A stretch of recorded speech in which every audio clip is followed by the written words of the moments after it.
আমরা এখন আছি পাঞ্জিমে, আর এই জায়গাটার নাম হচ্ছে ফন্টেড হার্শ। বেসিক্যালি এখানে এরকম গলি রয়েছে। এই গলির দুধারে বিভিন্ন কালারফুল হাউস আছে, মানে সে পর্তুগিজ স্টাইলের যে হাউসগুলো হয় সেগুলো তোমরা ইনস্টাগ্রামে বলো বা ফেসবুকে অনেক রিলে দেখে থাকবে এই জায়গাটা। তো বেসিক্যালি এখানে আসলে খুব সুন্দর সুন্দর এখানে ফটো তুলতে পারবে। তো তোমরা যারা আসছো নর্থ গোয়া, খুব একটা দূর না, আরামসে 20-25 মিনিটের মধ্যে তোমরা চলে আসতে পারবে। তো তোমরা অবশ্যই জায়গাটা একবার ঘুরে যেও। এখন আমরা আছি আগোয়াডা ফোর্টে। আর এখন মোটামুটি 3টে মতন বাজে, 3টে 15 বাজে। এই ব্যক্তি আমাদের খাওয়াতে নিয়ে যায় বলে এখনো খাওয়াতে নিয়ে যায়নি। খাওয়াতে নিয়ে যায় বলে নিয়ে যায়নি। হু হু হু হু করে হু হু হু করে টেনেছে, আর আমরা এখানে চলে এসেছি। এখন বেসিক্যালি এখানে যেখানেই দেখছি সবাই কেন যে ঘুরতে এসে ভেজ খায় আমি জানি না। আমাদের তো পারিবারিকভাবে বারণ, ভেজ খাওয়া এবং খাওয়ানো দুটোই বারণ।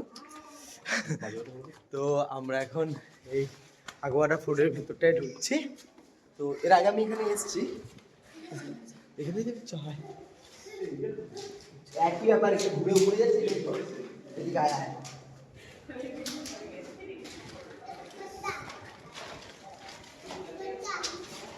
আর এখানে লাইট হাউসও আছে, আর এর পেছন দিকটা থেকে পুরো নিচে একটা দারুণ সি ভিউ পাওয়া যায়।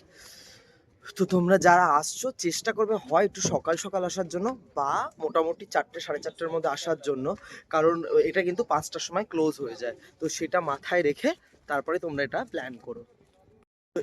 হ্যাঁ যাচ্ছি। আমার পেছনে এখানে দারুণ একটা সি ভিউ পাওয়া যাচ্ছে। তো তোমরা এখন একটু রোদটা স্লাইড একটু কম আছে, কিন্তু একটু আগে আর কি খুব বাজে একটা গরম লাগছিল।